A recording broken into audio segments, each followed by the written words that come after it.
105 da Constituição Federal. Então, crime comum, o STJ, crime de responsabilidade, a Assembleia Legislativa. Crime comum, o STJ, crime de responsabilidade, a Assembleia Legislativa. Então, isso vale para todos os Estados-membros, né? Quando o governador cometer um crime comum, vai ser julgado pelo STJ nos termos do artigo 105 da Constituição Federal. Quando ele cometer um crime de responsabilidade, aí vai responder perante a Assembleia Legislativa. O presidente da República, crime comum, o STF, crime de responsabilidade será o Supremo, o Senado Federal, nos termos do artigo 86, da Constituição Federal. É permitida a prisão de um governador, por exemplo? Isso caiu num concurso aí há poucos dias, né? Temos uma decisão também jusrealista, uma decisão do STF, do Supremo Tribunal Federal, nos termos do artigo 102 da Constituição Federal. Então, nós temos lá na ação direta da inconstitucionalidade número 978, lá de 95, assim como também repetiu-se esse julgamento no habeas corpus 102.732 de 2010, né, 2010, que o Estado membro, ainda que em norma constante aí de sua própria Constituição estadual, não dispõe aí, né, não dispõe de competência, a competência estipulada pela própria Constituição Federal, não existe essa competência estipulada nas constituições do Estado, mesmo que não tenha na Constituição do Estado, né, para outorgar ao governador a prerrogativa extraordinária de imunidade ou da imunidade, como tem a Constituição Federal em relação ao presidente da República, né?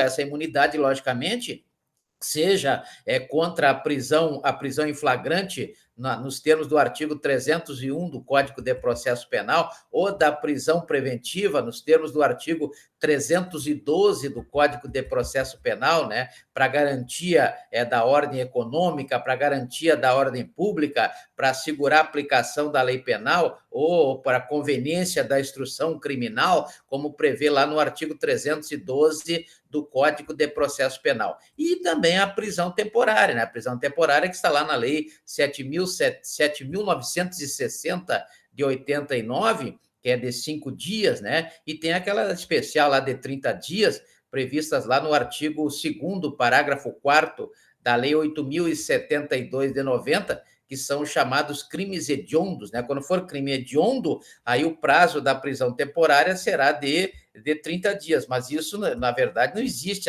essa imunidade, em relação a esse tipo de prisão, né? Deve-se seguir, logicamente, o que prescreve o artigo 5º, inciso 61 da Constituição Federal, mas não é o mesmo tratamento em relação ao presidente da República, né? Logicamente que isso em decorrência da disciplina, né, dessas modalidades de prisões cautelares, submeterem-se com exclusividade ao poder normativo da União Federal, privativo, como prevê o artigo 22 da própria Constituição Federal, né? Então, veja que o efeito da expressa reserva constitucional de competência definida na Constituição Federal, né?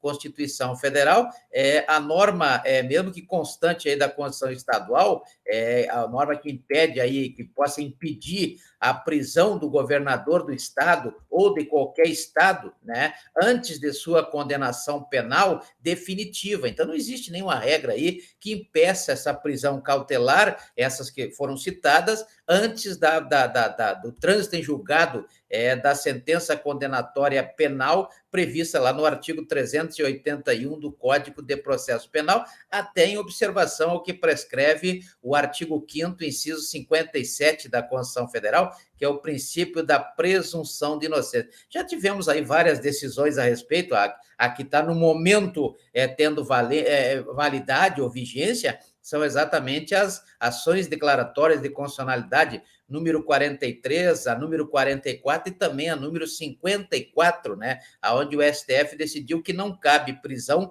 antes do trânsito em julgado, a não ser nesse caso aí dessas preventivas, em flagrante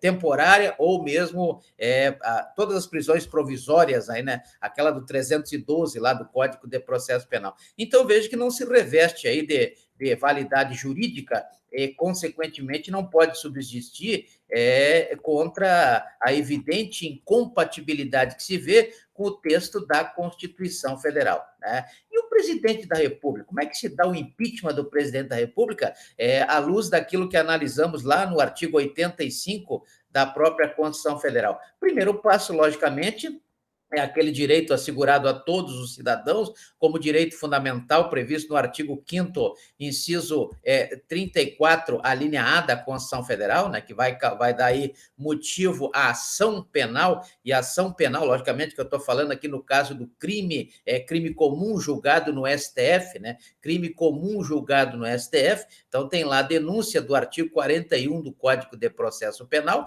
e a ação penal, conforme se determina aí o artigo 24 do Código de Processo Penal e também o artigo 100 do Código Penal. Então, a denúncia está lá no artigo 41 do Código de Processo Penal. Temos algumas decisões jusrealistas a respeito, né? A apresentação dessa denúncia, por exemplo, nós temos aí uma decisão interessante do STF no mandado de segurança número 20.941, lá de 91, assim como também foi corroborado pelo mandado de segurança 23.885 de 2002, e ainda tem outros, tem o mandado de segurança 30.672 de 2011, que fala exatamente sobre o impeachment do presidente da República, né? Fala sobre a apresentação desta denúncia do artigo 41 do Código de Processo Penal para a Câmara dos Deputados, né? Que tem aí a competência do presidente da Câmara dos Deputados, o presidente da Câmara dos Deputados, nos termos do artigo 45 da Constituição Federal, ele tem competência para o exame liminar de idoneidade, né, dessa denúncia, principalmente quando ela for popular. Que não se reduz, logicamente, essa verificação de idoneidade, né, à verificação das formalidades de fora, extrínsecas, né, formalidades extrínsecas, e também não se limita à legitimidade de denunciantes e denunciados, né? Denunciantes e denunciados, mas se pode entender nesse rol pela rejeição imediata da acusação patentemente inepta. Então, quando o presidente da Câmara dos Deputados entender a denúncia como inepta, né, ele poderá rejeitar essa denúncia. Então, ele não está obrigado a aceitar essa denúncia. Ou mesmo, né, quando tiver aí uma denúncia, seja aí despida de justa causa, uma causa forte, uma causa que motive, que seja aí fundamentadamente apresentada ao presidente da Câmara dos Deputados, sujeitando-se ao controle do plenário da Casa, se houver aí recurso, né? Então, na verdade, apresenta para o presidente da Câmara dos Deputados,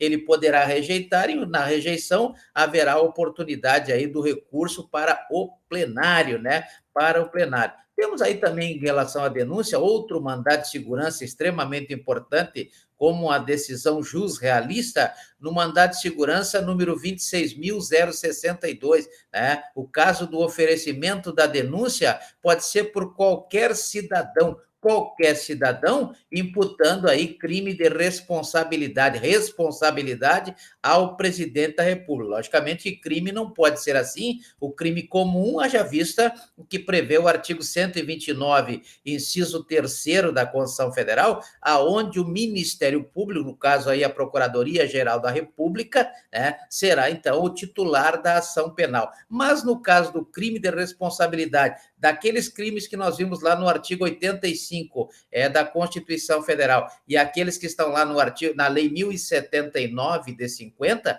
poderá ser aí qualquer cidadão, à parte o sujeito ativo. Qualquer cidadão poderá ser sujeito ativo quando o crime for de responsabilidade e será julgado aí pelo Senado Federal. Logicamente que deve-se observar a impossibilidade de interposição de recurso contra a decisão que vier a negar seguimento à denúncia. Então, se essa denúncia ela tiver aí como causa, né, como causa